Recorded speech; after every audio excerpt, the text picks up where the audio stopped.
बिस्मिल्लाहिर्रहमानिर्रहीम। अस्सलाम वालेकुम डियर स्टूडेंट्स। आज हम पढ़ रहे हैं, हमारा टॉपिक है आज का empirical and molecular formula. Empirical molecular formula क्या होता है? Chemistry class 9th। Okay, chemical formula student हमने लास्ट टाइम पढ़ा था। The formula that is use for the representation of compound. किसी भी कंपाउंड को, मॉलिक्यूल को रिप्रेजेंट करने के लिए जो फार्मूला यूज़ किया जाता है उसे हम कहते हैं केमिकल फार्मूला। एक्चुअली जो केमिकल फार्मूला है उसकी दो मेन टाइप होती हैं। फर्स्ट है हमारे पास इंपेरिकल फार्मूला और सेकंड है हमारे पास मॉलिक्यूलर फार्मूला। तो फर्स्ट ऑफ ऑल हम देखते हैं इंपेरिकल फार्मूला क्या होता है। सिंपलेस्ट टाइप ऑफ फार्मूला एक okay, the simplest type of formula that give smallest whole number ratio of all the atom present in a compound और molecule. ठीक है, किसी भी कंपाउंड के अंदर एटम की जो सिंपलेस्ट टाइप की जो रेशियो होती है, ठीक है ना, सिंपलेस्ट जो रेशियो होती है उसी को हम कहते हैं empirical formula, the simplest whole number ratio. यानी कि किसी कंपाउंड को अगर हम सिंपलेस्ट रेशियो की फॉर्म में लिखेंगे वही उसका एक्चुअली इंपेरिकल फार्मूला होता है। इंपेरिकल फार्मूला कैसे मालूम किया जाता है? Empirical formula is determined by knowing the percentage composition of all the atom present in that compound. किसी भी कंपाउंड का जब हम इंपेरिकल फार्मूला मालूम करते हैं तो सबसे पहले हमें उस कंपाउंड के अंदर जो उसकी परसेंटेज कंपोजिशन है डिफरेंट एटम्स की वो हमें मालूम होनी चाहिए। फॉर एग्जांपल अगर हम ग्लूकोज का इंपेरिकल फार्मूला मालूम करना चाहते हैं C6H12O6, तो सबसे पहले स्टूडेंट हमें पता होना चाहिए कि ग्लूकोज है उसके अंदर कार्बन की परसेंटेज कितना होती है, हाइड्रोजन की और ऑक्सीजन की परसेंटेज कितना होती है। जब हमें परसेंटेज एटम की परसेंटेज का पता चल जाता है उसके बाद हम इंपेरिकल फार्मूला है उसको मालूम कर सकते हैं। ओके, इंपेरिकल फार्मूला की हम एग्जांपल देखते हैं। फर्स्ट हमारे पास silica is has the simplest ratio. Silica है, ठीक है, सिलिका को स्टूडेंट हम नाम देते हैं सैंड। ठीक है, जो सैंड है, ठीक है, उसको हम सिलिका कहते हैं। और जो सिलिका है, सैंड है, उसका हमारे पास फार्मूला होता है SiO2। अगर हम इस SiO2 में सिलिकॉन डाइऑक्साइड के अंदर अगर हम रेशो मालूम करें तो हमें पता चलता है इसके अंदर सिलिकॉन एटम 1 है और ऑक्सीजन के 2 एटम है, तो हमारे पास सिंपल रेशो बन जाती है 1:2। ओके, तो ये सिंपलेस्ट रेशो है सिलिका की, सैंड की।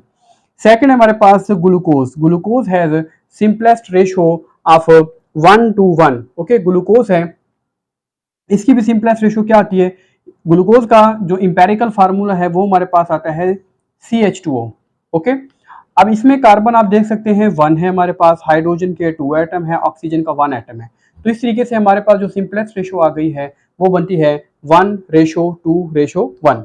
ये थी स्टूडेंट हमारे पास कोवलेंट कंपाउंड की एग्जांपल। अब हम देखते हैं कि जो आयनिक कंपाउंड हैं जो आयन से मिलकर बने होते हैं उनकी एग्जांपल देखते हैं। इंपेरिकल फार्मूला आयनिक कंपाउंड का कैसा होता है? आयनिक कंपाउंड के कैरेक्टर स्टूडेंट हमने डिस्कस किए हुए हैं, क्या होते हैं?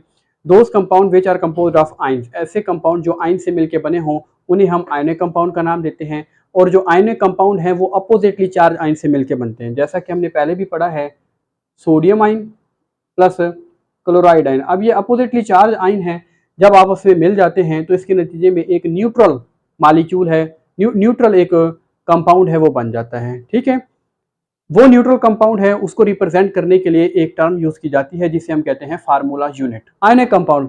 Ionic compound exist in 3 dimensional network form. ठीक है, आयनिक कंपाउंड है 3 डायमेंशनल नेटवर्क की फॉर्म में मौजूद होते हैं।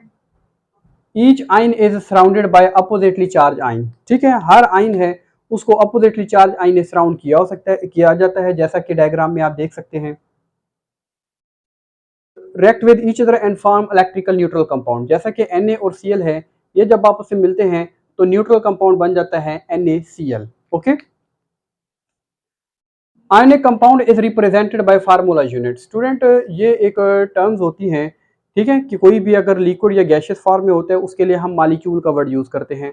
ठीक है, लेकिन जो आयनिक कंपाउंड रहते हैं, ठीक है ना, आयनिक कंपाउंड को रिप्रेजेंट करने के लिए हम वर्ड यूज करते हैं formula unit. Okay, formula unit की फॉर्म में आयनिक कंपाउंड को रिप्रेजेंट किया जा सकता है। एग्जाम्पल हमारे पास आयनिक कंपाउंड की कॉमन साल्ट NaCl। ठीक है, इसका इंपेरिकल फार्मूला भी यही होगा उसका, और फार्मूला यूनिट है वो भी यही होगा। ठीक है, क्योंकि ये आपस में आइंस ने एक दूसरे को कैंसिल किया है, ठीक है ना, और न्यूट्रल कंपाउंड बन गया। इसी तरीके से पोटाशियम ब्रोमाइड है KBr, इसके अंदर भी पोटाशियम की C+1 थी, Br की -1 थी, ये भी एक दूसरे को कैंसिल करके KBr का एक स्ट्रक्चर बना लेते हैं। ठीक है, तो ये थी हमारे पास एग्जाम्पल आयनिक कंपाउंड की। अब हम देखते हैं मॉलिक्यूलर फार्मूला क्या होता है। ठीक है, मॉलिक्यूल क्या होता है student? The molecule is form by the combination of atoms. जब सेम टाइप के एटम या डिफरेंट टाइप के एटम है, जब आप उसमें कंबाइन करते हैं तो उनके मिलने से बनता है मॉलिक्यूल। और मॉलिक्यूल को रिप्रेजेंट करने के लिए जो फार्मूला यूज किया जाता है उसे हम कहते हैं मॉलिक्यूलर फार्मूला। मॉलिक्यूलर फार्मूला की क्या डेफिनेशन होगी?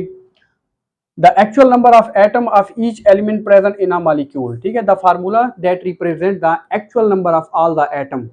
ठीक है, एक मॉलिक्यूल के अंदर अगर हम तमाम एटम की जो रेशो है, ठीक है ना, उसको कंप्लीटली उसको रिप्रेजेंट करें, लिखा जाए, उसे कहेंगे मॉलिक्यूलर फार्मूला। लेकिन जब उसकी हम सिंपलेस्ट रेशो को लिखते हैं तो उसे हम कहते हैं इंपेरिकल फार्मूला। ठीक है, मॉलिक्यूलर फार्मूला मालूम करने का क्या फार्मूला होता है हमारे पास? Molecular formula is equal to empirical formula multiply n. ठीक है, इंपेरिकल फार्मूला के साथ अगर n को मल्टीप्लाई करा दें। अब ये n क्या होता है? n is a number of atoms. ठीक है, कोई भी मॉलिक्यूल है या कंपाउंड है जो उसके अंदर हम कहते हैं जो कॉमन एक डिजिट होता है, कॉमन एक फिगर होता है, ठीक है, उसको n से शो करते हैं। उस n को जब हम इंपेरिकल फार्मूला के साथ मल्टीप्लाई करा देते हैं तो हमारे पास मॉलिक्यूलर फार्मूला आ जाता है। ओके, n की वैल्यू 1 हो सकती है, 2, 3, 4, वो डिपेंड करता है वो किस तरह का है। एग्जाम्पल से हम इसको सीखते हैं। फॉर एग्जाम्पल हम कहते हैं हमारे पास बेंजीन है, उसका मॉलिक्यूलर फार्मूला है C6H6।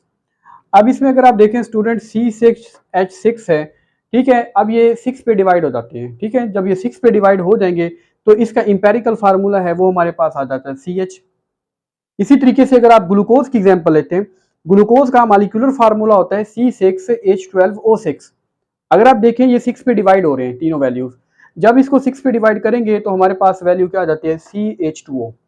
ओके, तो हमारे पास जो ये डिजिट आया है, ठीक है, जो सब पे डिवाइड हो रहा है वो 6 वैल्यू आई है।